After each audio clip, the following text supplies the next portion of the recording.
Sumakay siya sa isang cruise ship at magmula noon, hindi na siya natagpuan pang muli. Siya si Amy Bradley, 23 years old.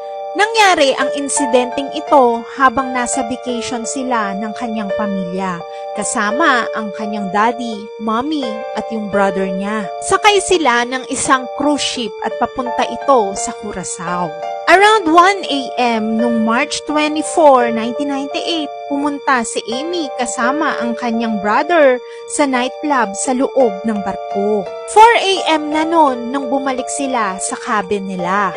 Noong 5:30 a.m., nagising yung daddy niya at nakita niya si Amy sa balcony na to at yung pinto ay nakasarado daw.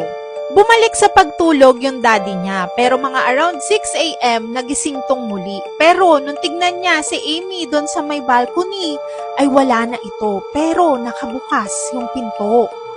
So yun nga, nung napansin nila na missing na nga si Amy, ay agad naman nila itong hinanap. Pero unang pumasok sa isipan nila ay baka nalaglag ito sa balcony dahil nga nakainom siya.